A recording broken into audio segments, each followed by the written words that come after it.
Hi students, this is Vishnu Kumar and இந்த ஒரு கிளாஸில் நம்ம என்ன பார்க்க போகிறோம் அப்படின்னா இது வந்து நமக்கு ஒரு வீக் 6 வரைக்கும் டெஸ்ட் வந்து கம்ப்ளீட் ஆகிருக்கு சரிங்களா. அண்ட் நம்ம என்னென்ன டெஸ்ட் வச்சுக்கிட்டு இருக்கோம் அப்படின்னா வீக் டெஸ்ட் இருக்குது, அதே மாதிரி மார்க் டெஸ்ட் இருக்குது, அதே மாதிரி லெசன் டெஸ்ட் இருக்குது. அண்ட் இந்த அளவுக்கு நம்ம டெஸ்ட்டை வச்சுக்கிட்டு இருக்கோம் சரிங்களா. அண்ட் இந்த எல்லா டெஸ்ட்டுமே கம்பைன் பண்ணி நம்ம போன இயர் 2026 என்எம்எம்எஸில் நம்ம கேட்ட கேள்விகள் வந்திருக்கா, அதாவது கொஸ்டின்ஸ் வந்து ரிப்பீட் ஆகிருக்கா, ஃபஸ்ட்டு பாயிண்ட்டு. ரெண்டாவது பாயிண்ட் வந்து அப்படி கொஸ்டின் ரிப்பீட் ஆகியிருந்தா அந்த கொஸ்டினை நம்ம எப்படி படிக்கலாம், அடுத்த வருஷம் என்எம்எம்எஸ்க்கு நம்ம எந்த மாதிரியான கேள்விகளை எதிர்பார்க்கலாம். ஓகேங்களா, இதுதான் நம்மளோட ஆன்லைன் கிளாஸ் சரிங்களா. அண்ட் கூகுள் மீட்டுமே இதே தான் நம்ம கண்டக்ட் பண்ணுறோம், யூடியூப் கிளாஸஸ்லையுமே இதை பற்றி தான் நம்ம பார்க்குறோம். அப்போ போன வருஷம் அதாவது 2019 25 வரைக்கும் கேட்ட என்எம்எம்எஸ் கொஸ்டின் பேப்பரை வச்சு நம்ம வந்து அந்த கேள்விகளை வச்சு நம்ம அந்த லெசனில் இருக்கிற இம்பார்ட்டன்ட் டாபிக்ஸை படிக்கிறோம். ஓகேங்களா, அப்போ அந்த டாபிக்ஸை நம்ம எப்படி படிக்கலாம் அப்படிங்கிறத நம்ம அது வந்து நம்மளோட ஒரு மெத்தட். ரெண்டாவது மெத்தட் வந்து முக்கிய வினாக்கள். அப்போ முக்கிய வினாக்கள்னா முக்கிய கான்செப்ட். ஓகேங்களா, அப்போ முக்கிய கான்செப்ட்னா என்ன சார் அப்படின்னா, இப்போ நீங்கள் 8th படிக்கிறீங்க ஓகேங்களா, உங்கள் 8th வந்து first lesson advent of the யூரோப்பியன்ஸ்னு ஒரு லெசன் இருக்குன்னா அந்த அட்வென்ட் ஆஃப் த யூரோப்பியன்ஸ் லெசனில் நான் போர்த்துகீஸ் மட்டும்தான் இது வரைக்கும் என்எம்எம்ஸில் கேட்டிருக்காங்க. அப்படின்னா அந்த போர்த்துகீஸில் இருக்கிற அல்ஃபோன்சோ டி அல்புகர்க்கை பற்றி உங்ககிட்ட இப்போ நான் கேட்குறேன் ஓகேங்களா, அப்படின்னா நீங்கள் ஆன்சர் பண்ணணும். ப்ளூ வாட்டர் பாலிசினா என்ன அப்படின்னு நான் டக்குன்னு கேட்டால் நீங்கள் அதை பற்றி சொல்லணும். ஓகேங்களா, அதே மாதிரி வந்து யார் வந்து மசுலிப்பட்டினம் அந்த தலைநகரத்தை எங்கே இருக்குது அந்த மாதிரி கேட்டால் உங்களுக்கு ஆன்சர் தெரியணும். இதெல்லாம் நீங்கள் வந்து பார்க்காம சொல்லணும். முக்கிய வினாக்கள்ங்கிறது முக்கிய கான்செப்ட்ஸ். அண்ட் இதை வச்சு நீங்கள் நோட்ஸ் எடுக்கணும் சரிங்களா. நோட்ஸ் அப்படிங்கிறது வந்து ஒரு லெசனுக்கு நீங்கள் 2-3 பேஜஸை தாண்டி போகக்கூடாது, அதுக்குள்ளாரையே இருக்கணும். ஓகேவா, நான் சொன்ன மாதிரி இந்த இம்பார்ட்டன்ட் டாபிக்ஸ் மட்டும் இருக்கணும். அண்ட் இந்த இம்பார்ட்டன்ட் டாபிக்ஸு அண்ட் இப்போ நீங்கள் எடுக்கிற இந்த ஒரு நோட்ஸு அண்ட் இந்த எல்லா பாயிண்ட்ஸும் தான் நீங்கள் என்ன பண்ணணும் அப்படின்னா, உங்களுக்கு என்எம்எம்எஸ் இருக்கா, எப்பயுமே என்எம்எம்எஸ் வந்து ஒரு சனிக்கிழமை தான் நடக்கும். அந்த ஒரு சனிக்கிழமை இருக்குன்னா அந்த ஒரு வாரம் நீங்கள் படிக்கணும். லாஸ்ட் 1 வீக் இப்போ நீங்கள் எடுக்கிற இந்த ஒரு நோட்ஸை மட்டும்தான் படிக்கணும் சரிங்களா. Important concept, important topic, important லெசனை மட்டும்தான் நீங்கள் படிக்கணும். அதுக்காக தான் இந்த ஒரு ஆன்லைன் கிளாஸ் ஓகேங்களா. அதுக்கு தான் இந்த ஒரு வீடியோவுமே நீங்கள் பார்க்குறீங்க. அண்டு நெக்ஸ்ட்டு வந்து என்னென்னா, இதுக்கு வந்து நீங்கள் என்ன பண்ணணும்னா டெய்லி படிக்கணும், ஹார்ட் ஒர்க் பண்ணணும், உங்களுக்கு செல்ஃப் கான்ஃபிடென்ஸ் இருக்கணும். இந்த 3 குவாலிட்டிஸ் உங்ககிட்ட இருந்தால் நீங்கள் இந்த கிளாஸஸை ஜாயின் பண்ணலாம். ஸோ இப்போ நான் கொஸ்டின்ஸ் வந்து சொல்கிறேன் சரிங்களா. அண்ட் இங்கே பாருங்கள், இப்போ இந்த ஒரு கேள்வி பாருங்கள் என்ன சார் அப்படின்னா, அப்படி கேள்வி வந்து மாறல பாருங்கள், தமிழ் அண்ட் இங்கிலீஷ் ரெண்டுத்துலேயுமே மாறி இருக்காது. மாறலையா, நான் கேள்வியை படிக்கிறேன். இங்கே பாருங்கள், நீர்த்துளிகளும் 5 மில்லிமீட்டர் விட்டத்திற்கு மேல் உள்ள பனித்துளிகளும் கலந்து காணப்படும் பொழிவிற்கு டேஷ் என்று பெயர். மழைப்பொழிவானது 5 மில்லிமீட்டர் விட்டத்தை விட உருண்டையாக பனிக்கட்டிகளை கொண்டிருந்தால் அவை. அதாவது 5 மில்லிமீட்டர் ரெண்டுத்துலையுமே மாறலை கரெக்டாக, ரெண்டுத்துலையுமே 5 மில்லிமீட்டருங்கிறது மாறலை. அதே மாதிரி 5 மில்லிமீட்டர் டயாமீட்டருங்கிறது மாறலை, டயாமீட்டருங்கிறது மாறலை. ஓகேங்களா, அப்போ என்ன அப்படின்னா இது ரெண்டுக்குமான ஆன்சர் ஏதோ ஒன்று தான் சரிங்களா. அப்போ இந்த ஆன்சர் என்ன அப்படிங்கிறது நீங்கள் பார்க்கலாம். பட் நமக்கு கேள்வி வந்து சேமாக கேட்டிருக்காங்களா. இதே இந்த 170ங்கிறது என்எம்எம்ஸில் கேட்ட கொஸ்டின், இந்த 171ங்கிறது என்எம்எம்ஸில் கேட்ட கொஸ்டின் சரிங்களா. நான் இதுக்கு இயர் கொடுக்கல, இதுக்கு மட்டும் என்எம்எம்ஸ் 2026ன்னு கொடுத்துருக்கேன். அப்போ என்எம்எம்ஸில் கேட்ட கொஸ்டினே அவங்க ரிப்பீட் பண்ணியிருக்காங்களா.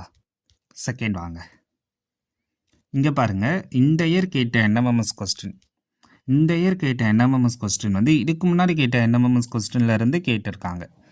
அதாவது நம்ம தமிழ் மீடியத்தை மட்டும் எடுத்துப்போம். இங்கே பாருங்கள், இந்த இயர் வந்து 173 கேள்வி, தாஜ்மஹால் டேஷ் பாறையிலிருந்து உருவான வெள்ளை பளிங்கு கற்களால் கட்டப்பட்டது அப்படின்னு இந்த இயர் கேட்டிருக்காங்க.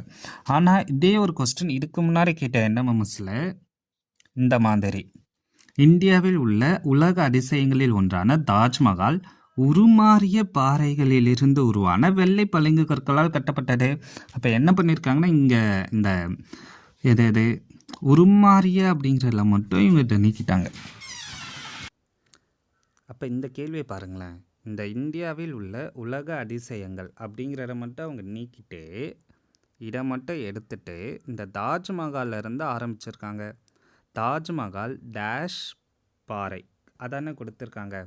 தாஜ்மஹால் டேஷ் இதை மட்டும் டேஷ் போட்டுட்டாங்க. டேஷ் பாறையிலிருந்து உருவான வெள்ளை பளிங்கு கற்களால் கட்டப்பட்டது.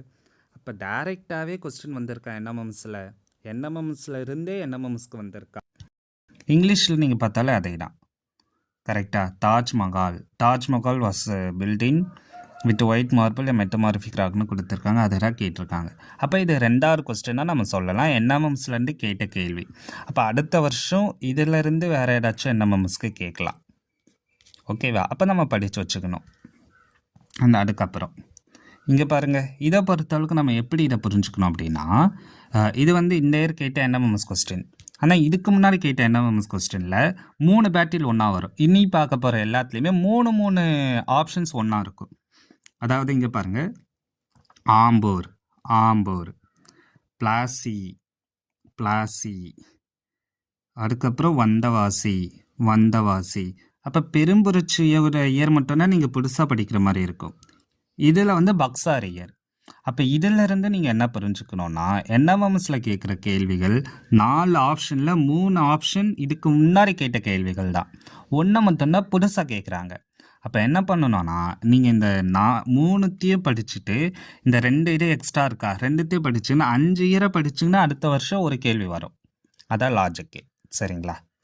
அண்ட் இது ரியலாகவே கேட்குறாங்க. ஏன்னா இங்கே பாருங்கள், ஆப்ஷனை கூட மாற்றலை. இதுதான் பெரிய விஷயமே. சிடிஏபி ஏபிசிடி ஏபிசிடி டிசிபிஏ எல்லா ஆப்ஷனும் 3 ஆப்ஷன் சேமாக இருக்கா. அண்டு இங்கே தான் நான் ஒரு விஷயம் சொல்லணும். இந்த 53வது கேள்விங்கிறது கவர்மெண்ட் சைடில் கொடுத்த ட்ரஸ்ட் எக்ஸாம், ஓகேவா, 9th எக்ஸாமுக்கான 2019க்கான கொஸ்டின். ஆனால் இந்த கேள்வி கேட்டது 2025-26. அப்போ பார்த்துக்கங்களேன், ஆப்ஷனை மாற்றலை தானே. ஏன்னா நான் ஆப்ஷனை காமிக்கிறேன், அப்படியே சேமாக இருக்குது. அப்போ நீங்கள் புரிஞ்சுக்கோங்க. அண்ட் இங்கே பாருங்கள், இதுவுமே இந்த இயர் கேட்ட கேள்வி இதுக்கு முன்னாடி கேட்டிருக்காங்க. ஆப்ஷனை பாருங்களேன், 3 ஆப்ஷன் ஒன்றா இருக்கும். மெயின்டெனன்ஸ் ஆஃப் ஸ்கூல் இது நீங்கள் படிச்சிருப்பீங்க. ஆனால் ஆப்ஷனை மட்டும் பாருங்கள். தமிழே எடுத்துப்போம். சாலபோகம், தேவதனம், அப்புறம் பிரம்மதயம். நான் சொன்ன மாதிரி 3 ஆப்ஷன் சேமாக வந்திருக்கா. அப்போ 1 மட்டும் தானே மாற்றிருக்காங்க. டோட்டலாகவே புக்கில் லேண்டை பொறுத்தளவுக்கு 5 லேண்டாக கொடுத்துருப்பாங்க. அப்போ 5த்தையும் நீங்கள் படிச்சுட்டிங்கன்னா ஒரு கேள்வி என்எம்எம்ஸ்க்கு வரலாம். அண்ட் அடுத்த கேள்வி இப்போ இதையே பாருங்கள். ஆனால் இதை கொஞ்சம் நம்ம யோசிக்க வேண்டிய கேள்வி என்னென்னா, இது இந்த இயர் கேட்ட கொஸ்டின். சரிங்களா? இதில் பார்த்தீங்கன்னா 6% இருந்தால் என்ன பார்ட்டி? National party. அப்போ நேஷ்னல் பார்ட்டினா எவ்வளோ பர்சன்டேஜ்? 6%. அப்போ அப்படியே உல்ட்டாவாக மாற்றிருக்காங்களா, ஸ்வாப் பண்ணியிருக்காங்களா? அப்போ இந்த மாதிரியுமே நமக்கு என்எம்எம்ஸில் கேட்பாங்க. ஆனால் அது கேட்குறதுக்குமே அந்த கொஸ்டினில் இடம் இருக்கணும். ஓகேவா? நீங்கள் இருக்கிற எல்லா கொஸ்டினுமே படிக்கணும்னு அவசியம் இல்லை. ஆனால் கேட்க வாய்ப்பு இருக்குங்கிற மாதிரி ஒரு 100 கொஸ்டின் இருக்குது. அதை நீங்கள் படித்தாலே நல்லா ஆன்சர் பண்ணலாம். அண்ட் இங்கே பாருங்கள், இது டெஸ்ட்டில் கேட்ட கேள்வி. அப்படியே கொஸ்டின் கேட்டிருப்பாங்க. எல்லோ ஆப்ஷன் மாற்றிருப்பாங்க, பட் கொஸ்டின் மாற்றலை. அப்படியே கேட்டிருக்காங்களா? A low pressure area which is encircled by high pressure wind is called. உயர் அழுத்தத்தால் சூழப்பட்ட குறைவழுத்த பகுதியில் உருவாகும் காற்று டேஷ் என அழைக்கப்படுகிறது. ஆன்சரை கேள்வி அப்படியே கேட்டிருக்காங்களா? ஆப்ஷன் மாற்றிருக்காங்க. இங்கே option rain, monsoon, tornado, cyclone இருக்குது. இங்கே மாற்றிருக்காங்க. அப்போ ஆன்சர் ரெண்டுமே காமனாக என்ன இருக்குது? சைக்ளோன் தான் இருக்குது. அப்போ ஆன்சர் சைக்ளோன். That's all. அப்போ நீங்கள் எப்படி படிக்கணும் அப்படிங்கிறது மட்டும் நீங்கள் பார்த்துக்கோங்க. அண்ட் இங்கே பாருங்கள், அகெயின் நானே இங்கே 3 வச்சுருக்கேன். ஜலகண்டேஸ்வரர் டெம்பிள், ஜலகண்டேஸ்வரர் கோவில், ஆடைநாடர் கோவில், வரதராஜ பெருமாள் கோவில். அப்போ இங்கே புதுசாக ராமநாத சுவாமி கோவிலையும் பிற்கால சோழர்கள் தாராசுரமையும் நீங்கள் படிச்சுக்கிட்டாலே அடுத்த வருஷம் இது 2த்தில் கேட்கலாம். இல்லை இது கூட இருக்கிற புக்கில் வேற ஒரு டெம்பிளை மட்டும் கேட்கலாம்.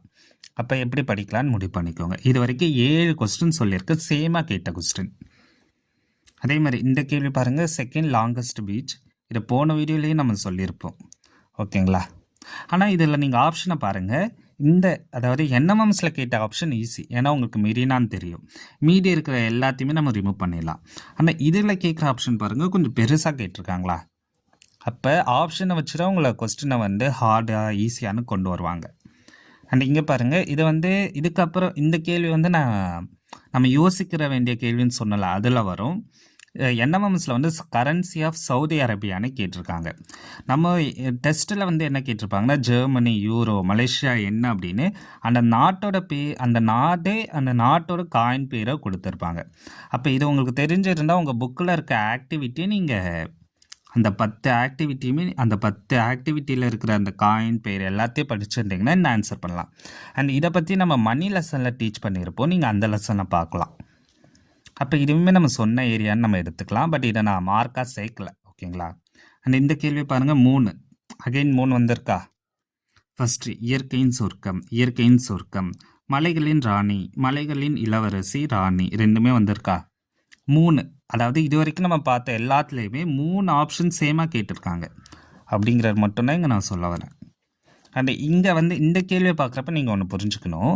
Rule of law advocated by A V டைஸ்ன்னு உங்களுக்கு தெரியும். ஏன்னா அம்பேத்கர் அந்த லெசனில் வரமாட்டாங்க, ராஜாராம் மோகன் ராய், எம்ஜி ரானடெல்லாம் வரமாட்டாங்க. ஆனால் இங்கே பாருங்கள், மார்க் டெஸ்ட்டில் கேட்ட கேள்வியில் AV Smith, AV dyes, AV டைலர்னு ஏவின்னு கொடுத்துருக்காங்க. அப்போ இந்த மாதிரி கொடுத்தா தான் நம்ம ஆப்ஷனில் குழம்புவோம். இந்த மாதிரி நம்ம படித்தது டக்குன்னு ஞாபகம் வர மாதிரி ஆப்ஷன் கொடுத்தா ஈஸியாக இருக்கும், ஓகேங்களா. அண்ட் அடுத்தது இது வந்து ஸ்கூல் புக்கில் இருக்க 1 மார்க். அதாவது உங்கள் ஸ்கூல் புக்கில் சூஸ் த பெஸ்ட் ஆன்சர் இருக்குமா, அதிலிருந்து இந்த ஒரு கேள்வி கேட்டிருப்பாங்க. ஆனால் இங்கேயுமே 3 ஆப்ஷன் சேமாடாக கேட்டிருப்பாங்க. அதாவது மக்களியல், இங்கே மக்களியல் வரல. கிராட்டோகிராஃப் வந்திருக்கா. அண்டு ஃபிசியோகிராஃபி வந்திருக்கா. பௌதிக புவியியல் வந்திருக்கா. அப்போ இந்த 1 மட்டும்தான் இவங்க மாற்றிருக்காங்க. இப்போ புரியுதுங்களா. அப்போ 3 ஆப்ஷனை அவங்க சேமாக வச்சுக்கிட்டு ஒரு ஆப்ஷனை மட்டும்தான் சேஞ்ச் பண்ணுறாங்க. அண்ட் இந்த இது வந்து கொஞ்சம் உன்னிப்பாக பார்க்க வேண்டிய கேள்விகள். அதாவது காயல் பட்டினம்ங்கிறதே ஒரு ஆப்ஷன், அந்த ஆப்ஷனை இங்கே ஒன்றா சேர்த்துருக்காங்க. அண்ட் இந்த கேள்வியுமே நீங்கள் இப்படி பார்க்கலாம், சரிங்களா. அண்ட் அடுத்த கேள்வி மணிமேகலை. அண்ட் போன இயர் என்எம்எம்ஸில் மணிமேகலைன்னு ஒரு கொஸ்டின் கேட்டிருந்தாங்க, இந்த இயர்லேயுமே மணிமேகலை கேட்டிருந்தாங்க. அண்ட் அந்த லெசன் நம்ம சொல்கிறேன். அப்போ சீத்தலை சாத்தனாரா மணிமேகலை. அப்போ இதில் வந்து டைப்பிக்கல் ரெப்ரசன்டேஷன் மணிமேகலை. அப்போ இந்த மாதிரி தான் நமக்கு இம்பார்ட்டன்ட் கேட்பாங்க, சரிங்களா. அண்ட் இங்கே பாருங்கள், இது வந்து ரொம்ப ஈஸியான கேள்வி தான். மாறன் ஆதித்தன் படைத்தளபதி. அப்போ யார் படைத்தளபதி? மாறன் ஆதித்தன். அப்போ சேமாக கேட்டிருக்காங்களா, வந்திருக்கா. அண்ட் இங்கே பாருங்கள் ஷாக். இப்போ இது வந்து ரொம்ப ஈஸியான கேள்வி, ஏன்னா ஷாகு அப்படிங்கிறது ஹானஸ்ட்டு. அப்போ இதை நம்ம படிக்கணும். அப்போ இந்த லெசனை நம்ம ரொம்ப அப்போ அஷ்டப்பிரடானா அந்த 8 பேர் என்ன, டேக்ஸ் சிஸ்டம் என்ன, ஹானஸ்ட்னா என்ன, வார் சிஸ்டம்னு இது எல்லாத்தையுமே படிக்கணும், ஓகேங்களா. அண்ட் நான் வயலன்ஸ்னால் அகிம்சை. மகாத்மா காந்தி ஃபாலோ பண்ண நமக்கு ஓரளவுக்கு தெரியும். இதையும் நம்ம நாலேஜை வச்சு ஆன்சர் பண்ணலாம், சரிங்களா. அண்ட் இதை பாருங்கள், டேட்டு. இப்போ நான் சொல்ல போகிறது வந்து இது வரைக்கும் கடந்த ஒரு 3 வருஷமாக டேட்டில் இருந்து கொஸ்டின்ஸ் வந்துக்கிட்டே இருக்குது. அப்போ இந்த இயருமே ஹியூமன் ரைட்ஸ் டே வருது. அப்போ அடுத்த இயருமே இதே மாதிரி ஒரு டேட் வந்து கேட்பாங்க, சரிங்களா. அண்ட் இங்கே பாருங்கள், இயருமே கேட்குறாங்க. ஸோ 2024 ரோட் சேஃப்டி வீக்கை பற்றி கேட்டிருந்தாங்க. இந்த வந்து கன்சியூமர் ப்ரொடக்ஷன் ஆக்டை பற்றி கேட்டிருந்தாங்க. அப்போ இயரை பற்றி கேட்குறாங்களா. அண்ட் அப்போ டேட் 1, இயர் 1 எப்பயுமே கேட்பாங்க. அண்ட் இது வந்து ஐரோப்பியர்களின் வருகையில் 2023 என்எம்எம்ஸில் இந்திய தேசிய ஆவண காப்பகம்னு கேட்டிருந்தாங்க. இந்த இயர் மியூசியம் கேட்டிருந்தாங்க. அப்போ ரெண்டுமே நியூ டெல்லி தான். அப்போ நீங்கள் வந்து நிறைய அப்போ இதையும் நம்ம புரிஞ்சுக்கலாம். அண்ட் இதை எப்படி படிக்கணும்னு நான் சொல்கிறேன், ஓகேவா. நேஷ்னல் அப்படின்னு இந்திய அளவில் கேட்டால் எப்பயுமே நியூ டெல்லியில் தான் வரும். தமிழ்நாடு அளவில் கேட்டால் எப்பயுமே சென்னையில் தான் வரும். நம்ம ஒரு ஜென்ரலிஸ்ட்டாக பேசலாம். அதை பொறுத்தளவுக்கு நம்ம என்ன பண்ணலாம்னா, நம்ம இன்னும் நிறைய டாபிக் வந்து நான் உங்களுக்கு சேர்த்து அது வந்து ஒரு கிளாஸை சொல்கிறேன். அண்ட் இங்கே பாருங்கள், இது வந்து ஒரு ஈஸியான கேள்வி தான், சரிங்களா. இது வந்து முதன்மை சான்று அல்ல. இது அந்த லெசன் பார்க்குறப்பே பார்த்துருப்போம். அண்ட் சோர்சஸ் ஆஃப் மிடிவல் இந்தியாவிலேருந்து கேட்குற எல்லா கேள்விகளுமே ஓரளவுக்கு ஈஸியாக தான் கேட்குறாங்க, சரிங்களா. அண்ட் இதுக்கு நீங்களே ஆன்சர் பண்ணலாம். And major utilisation of solar energy எந்த நாடுகள் யூஸ் பண்ணுறாங்க இல்லை உற்பத்தி பண்ணுறாங்க, இதுவுமே நல்ல ஒரு கேள்வி தான். இதையும் நம்ம ஆன்சர் பண்ணலாம். அண்ட் இது வந்து ஈஸியான கொஸ்டின். இங்கே பாருங்கள், வெளிநாடு செல்ல விரும்பும் ஒருவரது கடவுச்சீட்டில் குறிக்கப்படும். பாஸ்போர்ட்டில் என்ன குறிப்பாங்க? ஆதார் கார்டில் குறிக்க மாட்டாங்க. விமானச்சீட்டுலாம் இல்லவே இல்லை. வாக்காளர் இல்லை, விசா மட்டும்தான். அப்போ ஆன்சர் விசா. அப்போ இதை வந்து நம்ம யோசிச்சாலே ஆன்சர் பண்ணலாம். ஆனால் நீங்கள் அதை யோசிக்க கற்றுக்கணும். ஓகேவா? அடுத்த கேள்வி உங்களுக்கு என்னென்னா, ஹவு டு திங்க் அப்படிங்கிறத நீங்கள் இப்போ கற்றுக்க வேண்டியது இருக்குது. ஓகேங்களா? அண்ட் அடுத்த கேள்வி, இது வந்து நம்ம கிளாஸில் சொல்லியிருக்கிற கொஸ்டின். இங்கே பாருங்களேன், எது வந்து ராங் பேர்னு கேட்குறாங்களா? இதே பேரை நான் வந்து கிளாஸ் எடுக்கிறப்போ உங்களை நோட்ஸாக போன இயர் ஸ்டூடெண்ட்ஸை நோட்ஸாக எழுத சொல்லியிருப்பேன். அந்த 4 ஆப்ஷனுமே அவங்க எழுதியிருக்காங்களா? அதை வந்து அவங்க கரெக்டாக ரிவிஷன் பண்ணியிருந்தாங்கன்னா இந்த 4 ஆப்ஷனை ஆன்சர் பண்ணியிருக்கலாம். காக்கசாய்டு, நீக்ராய்டு, மங்கோலாய்ட்ஸ், ஆஸ்திரேலியாய்டு இருக்கா? ஆனால் இதுக்கு மேலே இருக்க கொஸ்டின் பாருங்கள், தேர்ட் பானிபட் பேட்டில், அதுக்கப்புறம் பாருங்கள் சேர சோழ பாண்டியன், திராவிட லாங்குவேஜஸ். அதாவது ஒரே டாப்பிக்கு நம்ம சொல்லலை. சரிங்களா? அண்ட் இதுக்கப்புறம் வரப்போகிற கேள்விகள் அதே மாதிரி. இங்கே பாருங்கள், சோலார் பவர் பிளான்ட் பற்றி கேட்டிருக்காங்களா? அண்ட் இந்த கேள்வி அப்படியே வந்திருக்கா, North America and South America.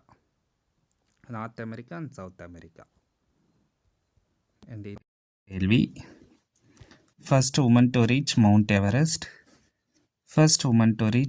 Everest. So இதோட முடியல. ஸோ இந்த ஒரு வீடியோவிலேருந்து நம்ம ரிப்பீட்டர் கொஸ்டின்ஸை பற்றி பார்த்துருப்போம். ஸோ என்எம்எம்ஸில் ரிப்பீட்டர் கொஸ்டின்ஸ் வந்து வந்துக்கிட்டு இருக்கு. மேக்ஸ்லேயும் வருது, சயின்ஸ்லேயும் வருது, சோஷியலேயும் வருது.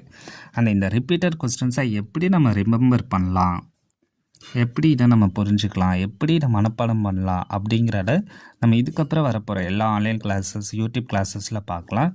அண்ட் நம்ம வந்து நிறைய கீவேர்டு, நிமோனிக்ஸ், ஷார்ட் ஸ்டோரிஸ் வந்து நம்ம அப்படி படிக்க போகிறோம். ஓகேங்களா? அதே மாதிரி நீங்கள் நம்ம சொல்கிற விஷயங்களை ஃபாலோ பண்ணாலே நம்ம மிஸ்ஸில் கிளியர் பண்ணலாம். சரிங்களா? அப்போ இந்த 35க்கு 25 கொஸ்டின்ஸ் நீங்கள் சோஷியல் எடுக்கணும். அண்டு சயின்ஸில் ஒரு 20, மேக்ஸில் வந்து ஒரு 10.